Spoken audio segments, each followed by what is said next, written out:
This is the Fitzy and Whipper with Kate Ritchie podcast. Hey everyone, I'm Daniel Ricciardo. I'm a Formula One driver. He has made every single opportunity that's come his way today.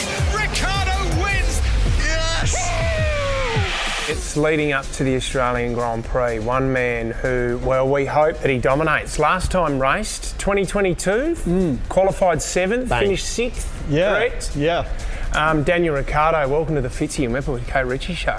Thanks. The Chief of Optimism. Thank you, Chief, for having us again. Are you trying to get to the Chief of Inspiration and overtake Ash Barty, or what are the standings at Optus?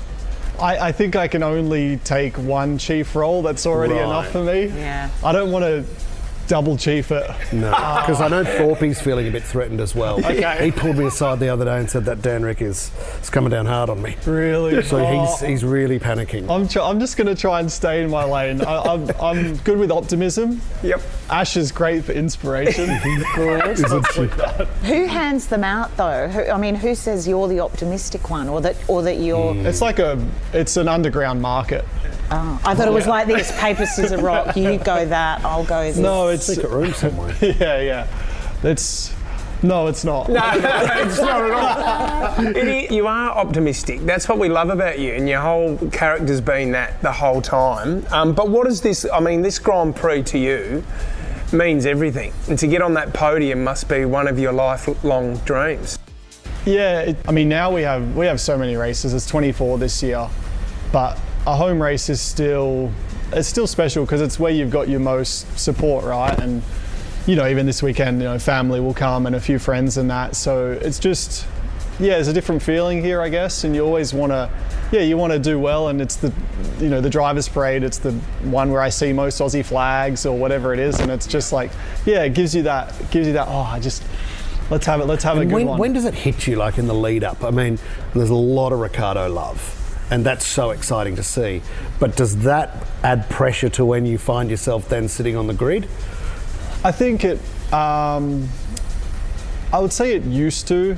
There's kind of two types of pressure, or you can kind of use it both ways, where you can feel like it's overwhelming, where it's like, oh, this is now actually taken too much away from me. Yep. Or it's now something that, oh, this is like a good pressure. There's energy and there's like a reason to really fight and get my teeth stuck in. So I feel like it's that, but also I think the longer I do this, the more I just realize that we talk about pressure a lot, but I put the most on myself, and I think I've acknowledged that now, and it's, well, all the other stuff is there, but it's no more than I put on myself and the weight, that I kind of carry. But I think also not racing last year, and this is now kind of a bit of a second chance or a second round of my career. I'm just like, well, point to prove. I'm here, and just kind of go out there and do my thing, and not like, I'll put pressure on myself, but not overwhelming. It's just, it's what I do. Because it's your home country, do the other drivers have to show you where they're going? Do they help you because it's your country, or they don't give a stuff?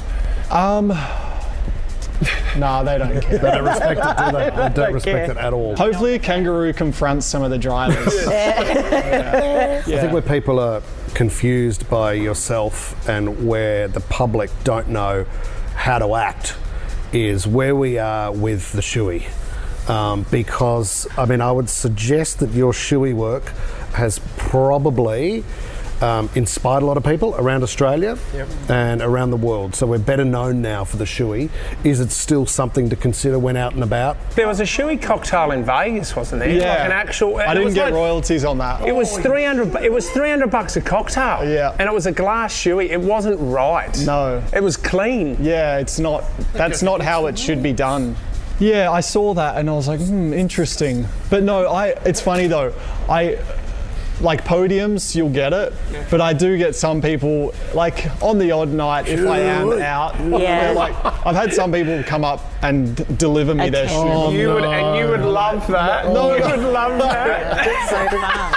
I think that's where, some people maybe think they know me too well, but they don't know me. That's Australia for you. But I think your 40th, I ended up doing a shoey out of an Ugg boot. Oh, yeah, that was the most horrific. Disgusting thing I've ever done. With like fur balls. Somebody else's Ugg boot. Ooh. So who's the biggest celebrity that you've seen do a shoey then? That you've inspired? Is there anyone that you've seen do it? So over the years they'll get some, let's say, I don't want to say VIP, just some people, actors or whatever, come and present like the trophies or do the podium interview. So like Gerard Butler was one of them, Sir Patrick Stewart was another. Yep. He actually asked for it, which was the weirdest. Can I have a shoey? Yeah, because it was in Montreal in 2017. Someone who's been knighted wanted a shoey. Yeah, so that for me was when I was like, this has got too far. Things are out of control here. Yeah, that was good. That is awesome, isn't I it? remember offering it. I've offered it to a few people as well, and we even like Lewis Hamilton for years was like, no, I'll never do it. And then of all years, COVID year, he did it. Yeah. So there you go. We got Yeah, it. COVID will do it Well for done. you, I guess. Now we're getting a lot of questions from listeners. It's basically going to be like a Mythbusters sort of segment, right? So these are questions that we need to ask, and they're basic ones, like if you need to go to the toilet in the car, stuff like that. Do you mind if we go through a few of these questions? Let's do it. First one, do you thank or say anything when you overtake someone in a race? I have said things in the past. Yeah, but different to your team. If you don't like it. It's more, you definitely have an internal, there's so much internal dialogue. It's kind of when you're training, like even if you go out for a run, if you're running alone, you're constantly talking to yourself, I find, or I don't know, I play out scenarios in my head and just things that, anyway, so it's kind of like that when I'm racing and I'm constantly, there's always this internal dialogue. So if I pass someone, there's a little bit of a... It's happening so quickly though, isn't it? Aren't you kind of, as soon as you pass someone, they're kind of out of sight, out of mind kind of thing? You can't, surely you're looking at the next... Yeah, it's like two words to say thank you. See you. Goodbye, you mean, 2 words? And then, let's go. Wouldn't it be great though if Optus came up with like a Daniel Ricciardo mind reader, so we could actually know what you're thinking and it could come up on the screen, so we know exactly what Daniel Ricciardo. That's a dangerous You game. can cancel. That's a an dangerous exciting game to play. I may be a nice person, but my vocabulary can sometimes be a little less nice. It's limited in the car, is it? What about this question? Are you allowed to play music or listen to the radio when driving? That's a stupid question. But maybe There's no it's music in not. there. But what Is about there? training? Yeah, like I'll always train with music and stuff. Do you? Even on the grid before we get in, I'll keep my headphones on as long as I can. What have you got on? Are you still hardcore? Parkway Drive? It varies. Like, so sometimes I will go into like the hardcore stuff, sometimes hip hop, sometimes. Really? Honestly, I will just. It's how I kind of feel probably an hour before the race. Can I? Has Heidi given you a playlist? What is her style of music? Well, I actually met Olivia Rodrigo last year. Oh, great. And What a talent. Yeah, like bit of a fan. Wow. So I got into Olivia through Vampire, Heidi, then I yes. met her and I was like, she's pretty good. So Driver's License, great song. Yeah. Very emotional. Resonates well with You me. met Olivia, have you? You did that whole thing to get into the driver's license. Did you ask the to be in the Joker film clip? You've got to get me in the film clip. Oh my God. So that's about as much as I've got from Heidi. it. Okay. It was a good find. It was a good find. Talking about like lead up and prep for the race, do any of the drivers try and sabotage other drivers' race preparation? Put you off? It's not like, I actually wish there was more of it. Like put diesel in their fuel tank or something. I wish there was a bit more mind games. Like, it's still for a very high intensity sport, it's still a very kind of respectful sport, Yes, which I like the respect element, but there's a few little things here and there. You might say a little something to someone to just disrupt their rhythm a little bit, but it's not happening all the time. You can get away with it though, because you are a joker on the circuit, aren't you? Can you get away with it and the boys know? To the outside, they're like, oh, Daniel's just being nice, but the other driver's like, he's actually trying to. Bloody Ricciardo. He's trying to put us off. Do you actually wear adult nappies? Is there some kind of, if you do have to go, is there something down there that you can just let it all out? There isn't, but I thought there was. that's a good idea. That could be a good investment opportunity. Like astronauts, they wear them. Yeah, but I guess they'll weigh us down because it's such a lightweight sport. Especially after you've cyclists do it off the side of the bike. Yeah. Do you do it out of the side of the car They're sometimes? also on the bike a long time. So like for us, we're in the car maybe 90 minutes, 2 hours. So you can hold. We'll go just before the race because we're also we're drinking a lot on race day. So we're having to pee a lot ultimately. So but you're sweating in there too. But then so once a race starts, you kind of start sweating in that, and then even if you do have like a little urge, it'll tend to go. So I've never done it. I know some drivers have spoke about doing it, but I've never done it. And then when you're in the car, I'm a nice guy. I like my mechanics. I don't want them to have to wash up afterwards. Sorry, everything's rusted a little bit. I didn't You can hose it out. It's not ideal. I don't know. Have you ever taken the Formula One car and down to the shops, or I know you're not allowed to do it on the road, but have you? Where have you taken your car in a situation outside of the racetrack? Yeah, so it's a weekender for me. So like Woolies and stuff, you get there. Because you can't fit much though. I was about to say, where do you get a little bit of whatever, and then go back the again? pharmacy so you're doing or lots something. Yes, You can go to the pharmacy. Yeah, exactly. But it's funny. No, in all seriousness, obviously we don't, but we do a lot of like what they call show runs. So especially with Red Bull, they take like a show car, so an older F1 car around cities all around the world. So a few months ago, we were in Nashville, on like Broadway in Nashville, doing donuts and driving up and down. So I've done it in Perth before.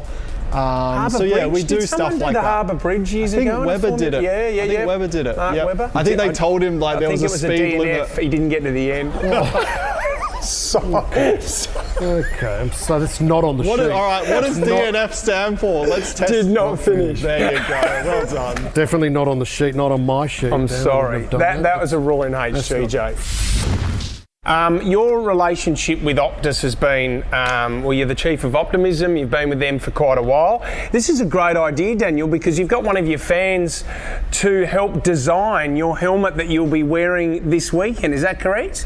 Yes. Yes. Well, I would say so. Rosie is a young lady who designed it, and hopefully she becomes a fan after seeing now her artwork on me this weekend. But no, she's been great. Ours didn't really get through to the finals, Dan. If you want to go and take that over there and describe our. Don't drop it. What's this? This So is the one that we put together for. This was our entry. I must have missed this one. So it says "vroom" along the side. That's a crocodile saying "vroom." We let's be honest. Spelled my name wrong. Red text spelt your name wrong. We lost a letter. It just got confusing. The honey badger's not as good as Rosie's honey badger either. It's out. Look, it's okay. It's pretty good. Why is the honey badger a gangster? He's an Eshe. He's an Eshe. We were going to put a spoiler on the back as well and a balls, but management shut that down pretty quickly. I think it's a close second, would you say? You know what? Oh, it's a meat pie. Yeah. Look, guys. Make up your mind on the day. Let's hold this up. Do you think the likeness is quite? It's pretty good. Like, you have a masterpiece here, and then you have a not a bad piece over here. Okay. Well, thanks. Sorry I missed this, guys. Yeah, mate, on behalf of all Australians, mate, good luck this weekend. We know how much it means to you, this race. We've had a great relationship with you over the years. We love seeing you succeed, so good luck this weekend, buddy. Go down. Thanks. Thank you, buddy. Love your work. Fits in Whipper with Kate Ritchie is a Nova podcast. For more great shows like this, download the Nova Player via the App Store or Google Play. The Nova Player.